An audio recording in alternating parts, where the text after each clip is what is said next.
माँ सरस्वती को नमन करता हूँ और आप सबकी उपस्थिति को प्रणाम करता हूँ। आज का कार्यक्रम बहुत शानदार जमेगा दोस्तों, क्योंकि जिस कवि सम्मेलन का ओपनर कवि दमदार होता है, उस कवि सम्मेलन का वास्तव में 200% बेड़ा पार होता है। आज हंसते हंसाते हुए लोग आप आपके समझ के अनुसार चल रहे हैं। एक वो दाह संस्कार करने के लिए और शमशान घाट में घुसते ही एक बोर्ड लगा हुआ था पत्थर का, और उस पर मोटे मोटे अक्षरों में पेंट किया हुआ था कि मृत्यु अटल है। अभी दाह संस्कार में जो टोली गई थी उसमें एक कांग्रेसी आदमी, उसको वो मृत्यु अटल है नाम देखते ही और दिमाग घूम गया। बोला भाई जी बीजेपी वाला शमशान घाट ने भी छोड़ो नहीं है। वो दूसरे बोले यार अठे क्यों गो? अरे बोले भाई जी मृत्यु ने तो अटल है न आडवाणी है, आज सिर्फ बीजेपी वाला की कास्तानी है।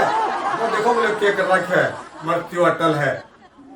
मतलब आदमी कट्ठे भी चमक जाए। हाँ, एक बार बहन जी के 3 बच्चों को लेके बस में चढ़ी और उनको धकेलते हुए एक सीट पर बैठने के लिए जी आगे बढ़ी, पीछे से कंडक्टर आया, बोले बहन जी किराया।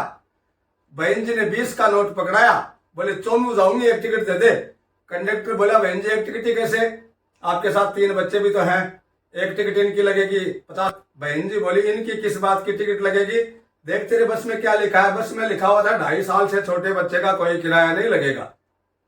कंडक्टर बोला तो ये तीनों 2.5 साल से छोटे हैं क्या? बहन जी बोली देखे बड़े वाला तो 2.25 साल का है और ये बीच वाला 2 साल का है, और वो छोटा ही छोटा है ना, उसका 2 महीने पहले ही पहला बर्थडे मनाया है, तो 1.25 साल का भी नहीं हुआ। कंडक्टर बापरो टिकट काटने तो भूल भोर माथो पकड़ लियो।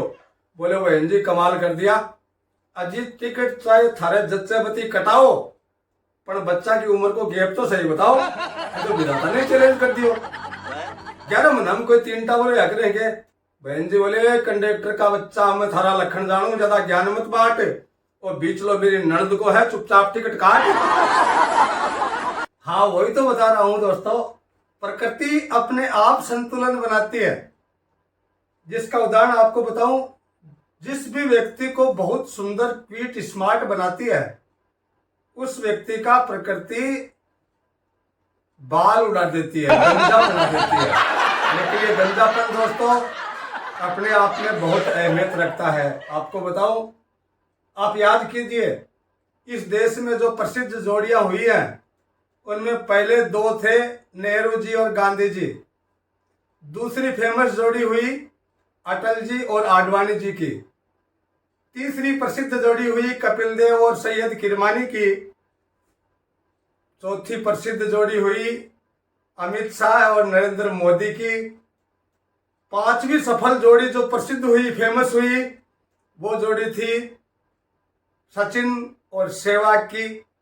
और एक जोड़ी और प्रसिद्ध हुई राजनीति में, हालांकि अब वो उनका खेल लगभग खत्म सा ही है, केजरीवाल और मनीष सिसोदिया की। इन सभी जोड़ियों की खासियत ये थी मित्रों कि इन सब जोड़ियों के प्रसिद्ध होने का कारण था इनमें एक व्यक्ति टकला था।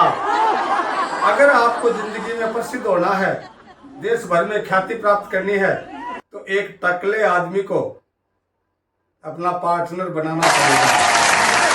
तो धन्यवाद दोस्तों, आनंद लीजिए, मजा आएगा। एक दिन वो मेरी घरवाली कहने लगी, बोली अजीत जी आप तो गंजे होने के बाद पता नहीं कैसे ही लगने लग गए, पहले तो बहुत सुंदर थे, अब तो मेरी सहेलियां भी चिढ़ाने लगी कि तू गंजे की लुगाई है, गंजे की लुगाई है। एक काम करो। मैंने कहा बता क्या करूं? बोले वो आर्टिफिशियल बाल उगाते हैं ना, वो बाल उगवा लो।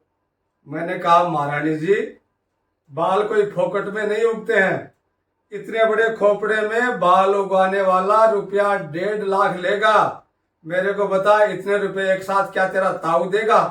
1.5 लाख रुपया लगेगा। जरा एक काम करो, मैं तो मेरी सहेला का सह का ताना सह लूंगी, मन तो थे 1.5 लाख रुपया की 2 चूड़ी बनवा दो, मैं तो टकले के साथ ही रह लूंगी।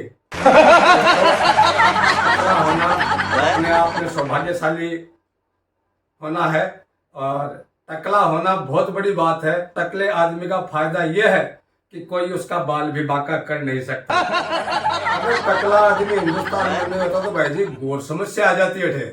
थाना बताऊं, आर्थिक संकट भयानक आ जाता। मेरे को ये बताइए, ये रिजर्व बैंक नोटों पर किसकी फोटो छापता? टकले के साथ दोस्ती नहीं रखिए। टकले जरूर होते हैं लेकिन मन के बहुत अच्छे होते हैं, दिल के बहुत साफ होते हैं।